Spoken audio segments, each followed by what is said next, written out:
Байлыгын исәмсез хөрмәтле коллегалар, без әйдә Боста тәрбияне үстерү остаханасы фестиваленә багышланган матбугат конференциясын башлап җибәрәбез һәм безнең бүгенге кунаклар. Луиза Николаевна Шарова, Габдулла Кариев исемендә Казан Татар дәүләт яшь тамашачы театры директоры, Сәйдә Минубаева, әйдә Боста тәрбияне үстерү остаханасы проекты җитәкчесе, Фәнзилә Хаким кызы Җәүһәрова, Татарстан Республикасының атказанган сәнгать эшлеклесе, филология фәннәре кандидаты, Казан Федераль университетының доценты, татар ядкәрләре шәхси оешмасы директоры. Һәм Алсу Мәхсүмҗанова, Татарстан Республикасының дәүләт җыр һәм бию ансамбле артисткасы, Дәрман татар бию студиясе җитәкчесе. Луиза, иң беренче булып сүз сиңа. Гомумән менә шушы проектның барлыкка килү тарихы, аның башлангычы һәм миссиясе хакында кыскача гына сөйләп узсаң иде. Хәерле көн барыгызга да рәхмәт. Безнең бу проектка игътибар биреп килгәнегез өчен һәм оештырганыгыз өчен.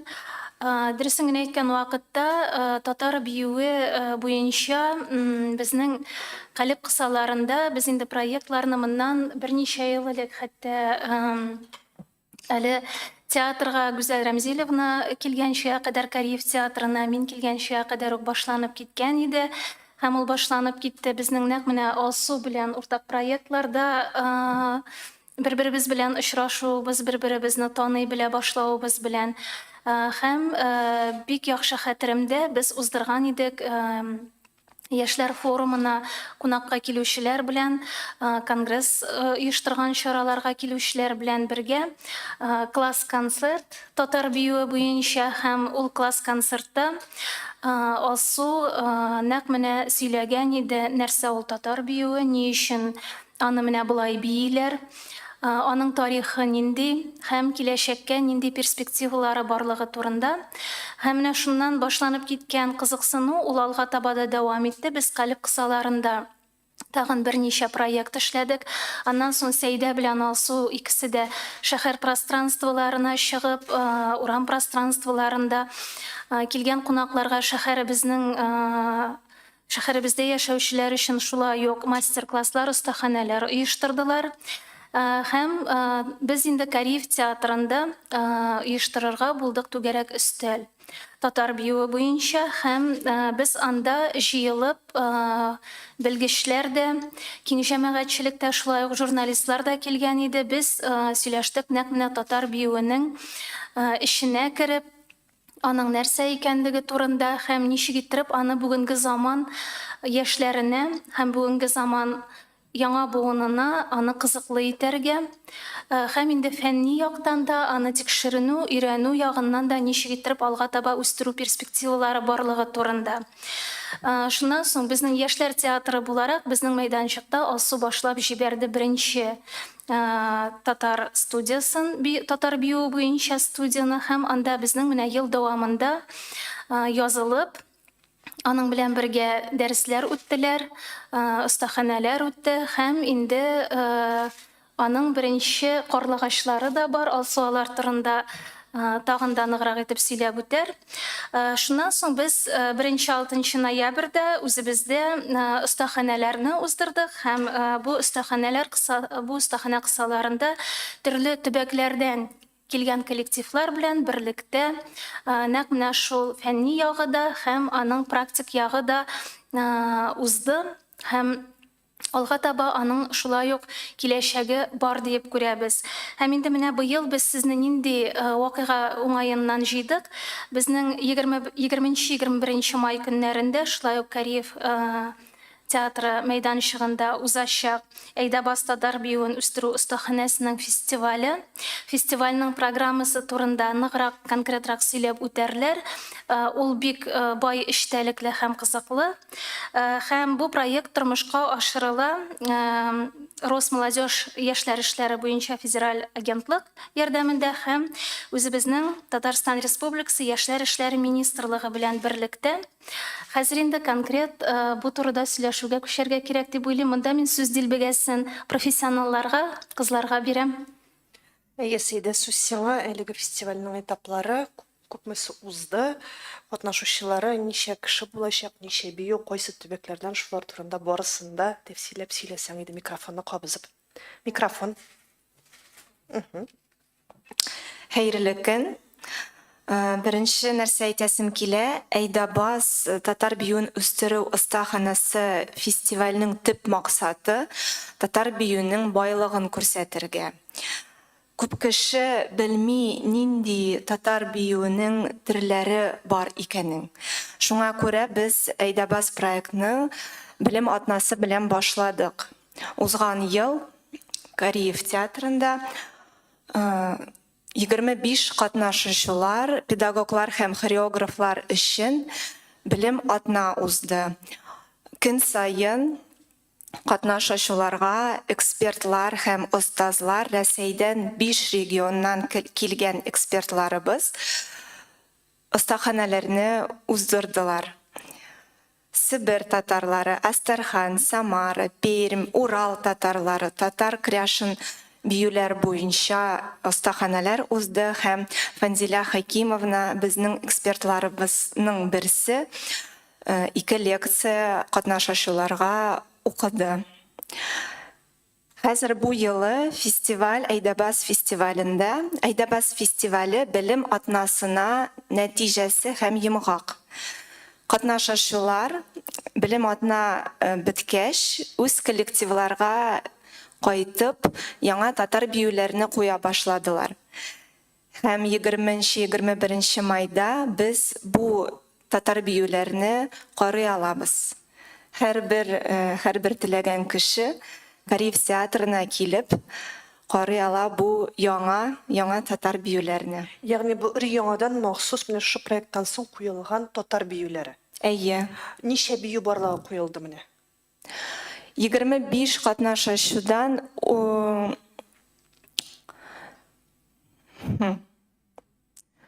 14 күбрәк. 14-тән артык. 20 татар яңа татар биюләрне без карый алабыз. Анда биюләр генә түгел.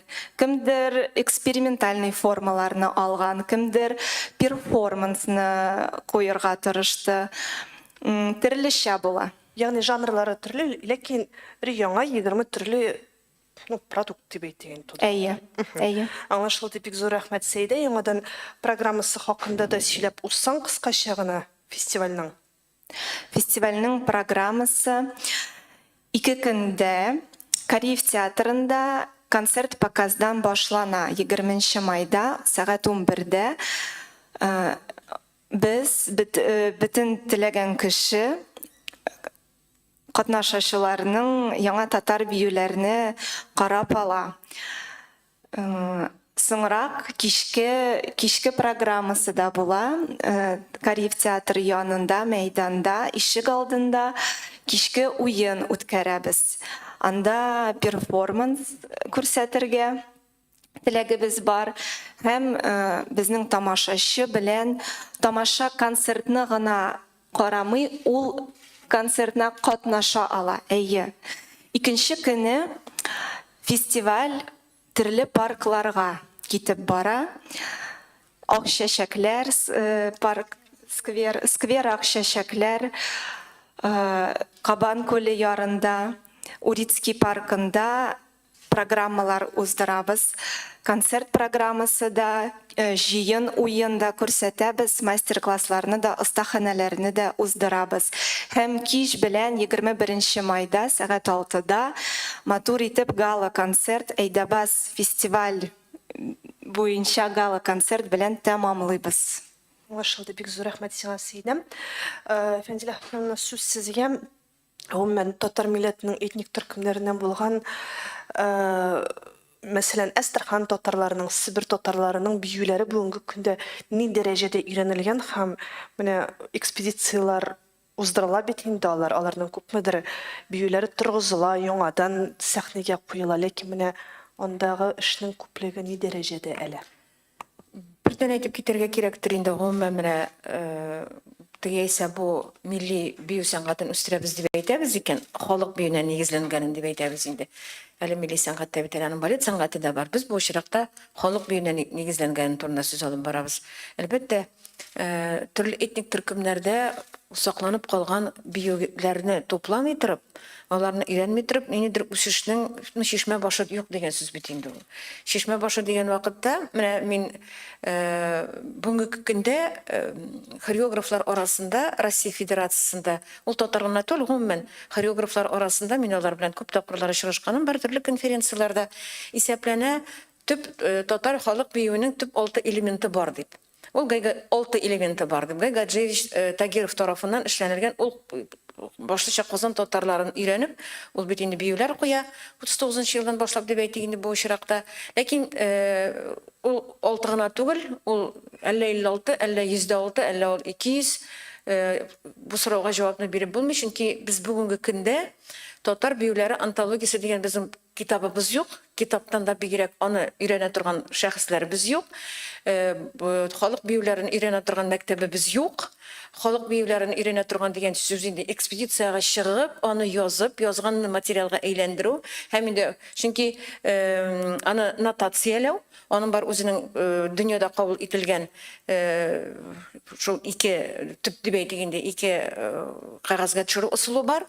Аларны өйрәтүче безнең оешмабыз юк. Оешмабыз дип әйтәбез. Ни өчен? Чөнки миңа калса беренче чиратта ул Казан мәдәният институты эшләргә тиеш шикелле кебек иде инде, мин аны күп еллар буе әйтәм. Менә бүгенге көндә, әгәр дә инде конкрет этник төркемнәргә килсәк, бер кадәр Дәүләт Исмәгыйловичның кандидатлык диссертациясе буларак, һәм инде аның иң беренчеләрдән булып ул безнең татар биюләрен бердән-бер дип әйтик инде бүгенге көндә туплаучы, алар бер кадәр инде басылдылар, алар нотацияләнгәннәр. Ләкин Иделнең бит әле ул Иделнең түбән агымы дип әйтәбез, бер Әстерхан, анда бар Волгоград, анда бар Самара, анда бар Саратов. Аның һәрберсендә гомер бакый шушында үзенең тормышын барлыкка китереп, шушы шартларда яшәгән, үз күршеләре белән аралашкан бик күп безнең этник төркемнәребез бар. Самара татарлары белән Саратов татарлары арасында, алар икесе дә анда Самара татарларын без инде типтәрләр дибез, Саратов татарлары алар безнең мишәрләр, аларның биюләре арасында аерма шул кадәр зур. Самарныкылар алар вакка басалар, Саратовныкылар да анда әле ул җыелмаган дип әйтеп була. Без анда бер тапкыр экспедицияда булдык. Ләкин анда булырга кирәк. Биюне экспедиция бию яздыру буенча экспедицияга чыгар өчен бердән ул белгеч татар телле булырга тиеш, ул белгеч менә дигән бию белергә тиеш. Янында 2 ким дигәндә дөрес итеп дип әйтгәндә яздыру өчен 4 камера булырга тиеш. Янында этномузыколог булырга тиеш. Чөнки бию ул әле ки белән дә бәйле.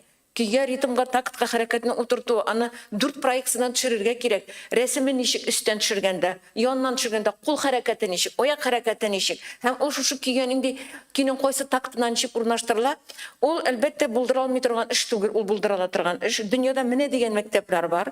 Иң көчле мәктәпләрнең бүгенге көндә шушы биюгә өйрәнүгә бәйле иң зур фонд ул Белоруссиядә. Барып кына өйрәнәсе, бүтән капкалары ачык. Һәм менә дигән мәктәп бар Венгриядә, барырга өйрәнергә генә кирәк. Белгечләр белән ниндидер элемтәләр генә эшләргә кирәк, һәм ул юк дип әйтә алмыйм. Ниндидер менә бер Дәүләт Исмәгыйлович бүтән татар биюен өйрәнеп, әлбәттә ул битерә алмый. Бүгенге көндә белүемчә ул инде күптәннән экспедицияларга чыкмый. Шуңа күрә, әгәр дә менә без шушындый үзебезнең, мәсәлән, мисал өчен Төркиядә генә дә аларның 60 регионгалар биюне 60 регионга бүлгәннәр. 60 регионның 60 төрле бию дигән сүз түгел. 60 регионның һәрберсендә кайсында 1000, кайсында 2000 аларның реестрга кертелгән биюләре бар. Алар шушыңа каталоглар эшләгәннәр. Аларның бүгенге көндә 6000 төркләрнең 6000 биюләренең каталогы бар. Без үзебездә ни кадәр биюбез барлыкны белмибез. Без беләбез бию исемнәре белән. Күп очракта без биюләрне беләбез автор куйган, сәхнәләштерелгән бию исеме белән. Һәм бер кадәр беләбез, менә Шабата дибез инде. Онсында инде Шабата шактый популярлашты. Алсуның бер кадәр тырышлыгы белән теге Инстаграмда 100 меңнән артык 1-2 көн эчендә караучыларны җыйганнан соң бер кадәр инде перформанста булды, хәрәкәттә бәрәкәт кысасында Шабатага бәйле. Ләкин без бит әле ул Шабатаның ареалын да белмибез. Бүтән татар Шабатаны бийми. Һәм ни өчендер безнең шул фольклор музыкасы ансамбле булсын, җыр һәм бию ансамбле булсын. Алар Шабата биюен исәплиләр, Шабата ки бию турында дип. Ул алай түгел. Ул тегейсе бу менә бу территорияда яшәүче татарларның этногенезы белән бәйле. Менә ул сораулар бик күп. Мин инде шул кадәр рәхмәтлемен, менә безнең яшьләребез барлыкка килде дим. Алар чын мәгънәсендә Сәйдә дә, Алсуда, Кариев театрына мин инде узган елда рәхмәтләремне әйтеп, шушының кадәр кирәк эшкә дип, өметсез түгел, шайтан гына өметсез дип, безнең өметебез бар. Яшьләргә менә мин шул кадәр сокланам. Әле көтеп торам инде, дулкынланып, үземнең лекциялардан соң, мин инде анда лекцияда бит күрсәттем, Алтын Урда хас сәнгатьне, бию сәнгатен түгел, декоратив сәнгатьне. Декоратив сәнгатьтә бир өчен темалар шул кадәр күп. Анда шундый рәсемнәр бар. Татарча бию рәсемнәре дип әйтәбез. Элементларның бит композициясын без аны рәсем дибез, бит инде рисунок, танцы дибез. Ул сюжет түгел, әле сюжет булганча аны бит шушыннан күреп, аннан инде автор үзе сюжет эшли. Бәлки олар да килеп чыгырлар дибез. Без инде Сәйдә белән татарча току станокларында өйрәнеп утырдык. Бер нәрсә чыккандырмы, юктырмасын белмим. Шушы тактка нинди бию эшләп була, Казан сөлгесе дигән яисә анда Кызыл башлы сөлге дигән мол эзләнер, мөмкинлекләр зур. Шуңа күрә яңа татар бию дигән җөмләне мин әйтмәс идем. Татар биюне менә ниндидер бер төрле яңаша дәрт бирү, яңа элементлар халыкның үзендә булганны сәхнәгә менгерү, сәхнә аркылы тәрбияләү, халкыбызның дәртен, аның ритмын һәм аның заманында бит Исәнбаев әйткән иде бит, татар халкына менә ул бөек биючеләр татар халкында күп. Без бит инде Рудольф Нуриевны гына белсәк тә, әле бит бар безнең Ирек Мөхәммәтов. Исәнбаевның сүзе бар. Татар халкы үзенең аның этногенезында, генезисында ул искиткеч ритмлы халык. Ул безнең әлбәттә тормышыбызга, тарихыбызга бәйле. Менә шуны дәлилләрлек безнең әллә никадәр биюләребез сәхнәгә менергә мөмкинлек бар. Ләкин аның өчен әлеге дә баягы һәр белгеч ниндидер бер шишмә башын табарга тиеш. Тагын бер сорауны бирмичә булдыра алмыйм, Фәнзил апам. Менә күп кенә бигрәк тә эстрада юнәлешендә үсеш алган коллективлар, кызганыч бүгенге көндә аларның татар биюләрен карасаң, аны карарлык түгел. Ягъни балаларга шулай итеп биюне өйрәтәләр, мәсәлән, теге гади генә костюмнан алып, теге хәрәкәтләренә кадәр менә төп хаталар. Менә төп нинди хаталарны әйтә аласыз бүгенге көндә сәхнәдә булган татар биюнең? Төп хаталар дигән вакытта, әлбәттә, менә без инде күптәннән сөйлибез, ул инде теге 20нче гасырның 70нче елларыннан җыр һәм бию күп очракта, ул регионнарда бигрәк тә татар бию булдымы, ниндидер җыр һәм бию ансамбленнән яисә фольклор музыкасы ансамбленнән бер өлешне алалар да, һәм шул өлешнең еш кына шул ук көйгә була әле ул, кайбер очракта ниндидер бер төрле көй табалар да, шушыңа бию куябыз дип әйтәләр. Көй әзрәк татарчарак, әле ул да әзрәк татарчарак, хәрәкәт бөтенләй татарча түгел. Киемгә килгәндә, инде менә ул теге менә мондай камзоллар, алар бит инде испаннар аны әллә кайчан ул балеро. Мен һәр вакыт әйтәм, әгәр дә син сәхнәгә чыгасың икән, син киеп чыктың икән, менә мондай кыска гына ул камзол дип атыйлар инде. Син инде чыгып киттеңме Россиянең теге территориясына? Сине шунда, о, вы испанцы? Сез испаннармы дип сорыйлар, чөнки балеро кычкырып тора. Менә бу кып-кызыл Нинди булырга таблеткалар, канкан, миннән ничә тапкыр сораганнары бар. У вас тоже были традиции канкана дип. Менә ул соңгы вакытта бит кызыл таблетка, алар тамгачыклар дип инде мин, алар колфак та түгел, алар түбәтәй дә түгел. Алар заколкалар гына. Шуңа күрә белем бирү системасы, хореографларны әзерләү системасына бер кадәр үзгәреш кертергә инде кирәк. Биргә өйрәтәбез. Менә миңа еш кына әйтәләр, бәлки алар хаклыдыр. Алар әйтәләр, без биючеләр әзерлибез. Безнең мәдәният институты без биюче әзерлибез диләр. Ләкин биюче янында әле син хореографты әзерләсәң, ләкин хореографны әзерләр өчен әле бит синең биючең дә дәрте белән биюне алырга тиеш була. Һәм шул вакытта безнең иратлар өчен егетлекне күрсәтә торган, дәртне күрсәтә торган безнең ул биюләребезне алар юк дәрәҗәсендә. Алар юк дәрәҗәсендә. Сәбәп без ул биюләрне иратларның туйларда, хәзер туйга барып, хәзер татар биюен төшереп булмый. Юк дәрәҗәсендә. Ничек биегән иратлар, академик станокка утыртылган кул хәрәчракта да татарча түгел. Шуңа күрә сораулар бик күп, ләкин сорауларның шишу юлын мин күрәм. Әле бик соң түгел, теге соңгы паровоз, теге поездның соңгы вагоны гына инде үтеп китеп бара, утыра алабыз. Утырырга теләгебез булса. Демәк, моны фәкать менә шушы укыту системасы аша Фақат дип кенә әйтмәс идем. Әлбәттә, укыту системасы ул беренче урында, ул белем бирү, ләкин белемгә кадәр бит ә нәрсә белән укытабыз, кая дәреслегебез? программалар. Программа түгел, фән. Фәнне үстерергә кирәк. Менә аны ниндидер бер төрле системага утыртырга кирәк. Вуз укытучысы ул бит сиңа шушыннан үзе ул фән белән дә шөгыльләнсен, әле китабын да язсын, аннан соң шуның янында әле без кайчан гына укытачакбыз соң. Шуңа күрә ул менә бүгенге көндә ниндидер белмим мин. Ләкин башлап була торгандыр, каядыр беренче, икенче, өченче курслар белән мин алсу белән, менә мин ни өчен алсуның бөтен мөмкинлеген беләм. Без алсу белән ничә ел бергә, әле ул өченче курс студент, икенче курсны бетереп, өченче курска күчкән иде. Ул безнең белән ияреп экспедицияларга, менә миңа ияреп без Себердә ничә экспедициядә булдык алсу белән. Әлбәттә, аңа кадәр мин апшык каладым. Миңа әйттеләр, мин лучше 1 сәгать, 2 сәгать биим сәхнәгә чыгып, мин моны эшли алмыйм дип. Чөнки аңа да сәләт кирәк. Мин беркемне дә гаепләмим. Шуңа күрә экспедицияларга йөрү системасын булдыру, экспедицияларга йөрер өчен сораулыгын булдыру, сораулыгын булдырганчы ниндидер магистр программалары бәлки эшләргә кирәктер. Ул бер дәнәле шәхесләр әзерләү системасы ул. Менә 3 дәнә булса, бик әйбәт булыр иде. Рәхмәт сезгә. Һәм бер генә реплика әйтеп узыйм әле менә Фәнзилә апаның сөйләгән сүзләреннән.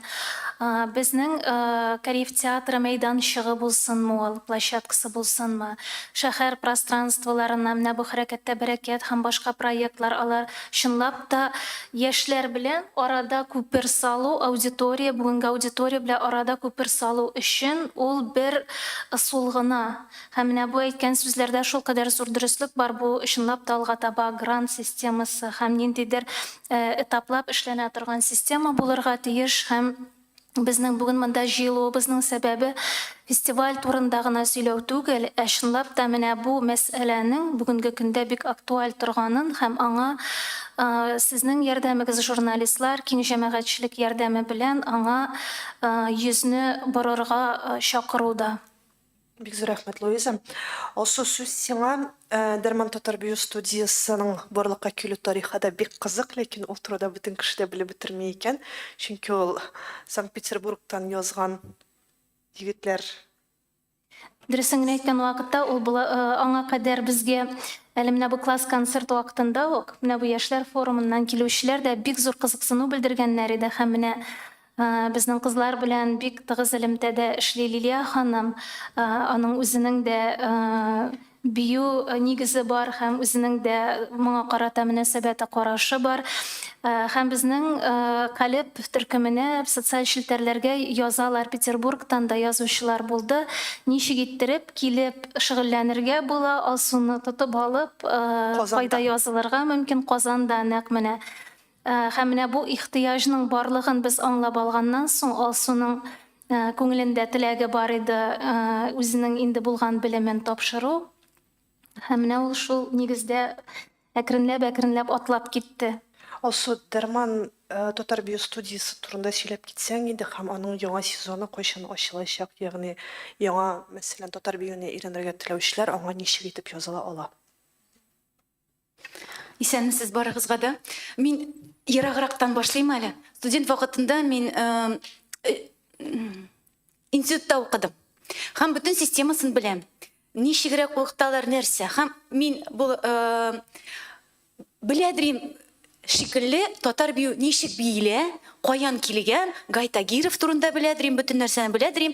Әмма менә 3нче курста мине Фәнзилә апа үзенең экспедицияга алдым. Һәм мин вышла в поле. Халык янына килдем һәм аңладым. Карадым. Ничегрәк ул татар бию. Аннары Себергә бардык без. Һәм анда бии башладылар апалар. Мин әйтәм, әйдәгез, менә биегез. Һәм алар тыпырдый башладылар. Мин әйтәм, бу татар бию түгел, үземчә уйлыйм. Сез шулай бийсезме дип сорыйм. Бу бит русский дроби. Сез алай биергә тиеш түгез дип. Аннары Фәнзилә апа миңа әкренләп кенә ача башлады ишекләрне. Һәм түгәрәк уен фестиваленә чакыртты. Һәм анда инде мин күрдем татар бию нинди күп кырлы, икенче төрле безгә өйрәтми торган татар бию. И вот шунда сораулар чыкты инде минем. Ничек, кайдан, һәм эзли башладым специалистлар, менә Дәүләт абый бар икән, и Фәнзилә апа тагы бардым мин инде. И анда миңа ачылды икенче дөнья. Һәм мин аңладым, җир бию ансамбленә кергәч, биюче буларак, шунда да сораулар күп булды. Әмма мин анда сәхнә биюенә кирдем. Һәм фольклор турында онытып җибәрдем. Ничектер, аннары сораулар барыбер килә башлады. Ничек менә татар биюен тагы да менә шул куркырлыгын күрсәтергә. Һәм дә инде 18нче елны без кызлар белән җыелдык та Кабан күлендә шундый матур майданчык бар. Әйдәгез әле без анда кичке уеннар үткәрик. Беренче тапкыр шунда үткәрдек. Һәм бик күп кеше безгә килде дә, сез шундый кызык, ничек өйрәнергә була дип сорадылар. Һәм шундый сорау туды. Чыннан да әнигә без менә яшьләр өчен үз биюләрен өйрәтер өчен майданчык ясамыйбыз. Менә шуннан килеп чыкты инде ул. Һәм 21нче елны без менә татар биюенә багышланган конференция үткәрдек Кариев театрында. Аннары инде Дарман татар бию студиясе ачылып китте. Шунда инде менә теләгән кеше, яшьләр бик күп сораганнар, әмма сорыйлар, әмма күп язылмыйлар. Әзәзләп кенә шулай языла башладылар да. Ничек кеше узды 2021 елдан бирле Дәрмән бию студиясы аша? Ничек кеше укып чыкты? Сколько всего человек? 10 кеше булды. Стабильный йөрде, 10 кеше стабильный йөрде. Калганнар киләләр, китәләр, шулай менә чөнки алар уйлыйлар, бию нәрсә бу инде? Мин биим дә кирәм, өйрәнәм, китәм. Әмма ул бик авыр эш, аны хәрәкәтләнергә кирәк, репетициялар ясарга.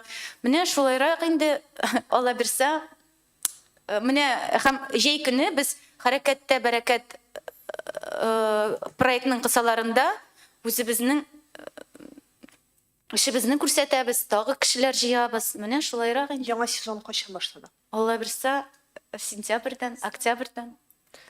Мәгълүматны мөгаен Кариев театрының Бүле булачак. Һәм менә бу фестивальгә килергә теләүчеләр булса да, теге алданрак узып әйтеп куям инде. Без аккредитация ясарга сезгә мәгълүматны җибәрәчәкбез. Җиткерсәгез бик рәхмәтле булыр идек. Һәм Дәрмән студиясының да алдагы сезоны башланып киткән вакытта, шулай ук бәлки кемнеңдер килеп карап китеп кызыксынуы артыр, бәлки кемдер бер килер дә икенче юлы килмәс, бәлки килер. Карап барыгыз, мәгълүмат булачак. Бик зур рәхмәт, хөрмәтле коллегалар. Сезнең сорауларга күчик.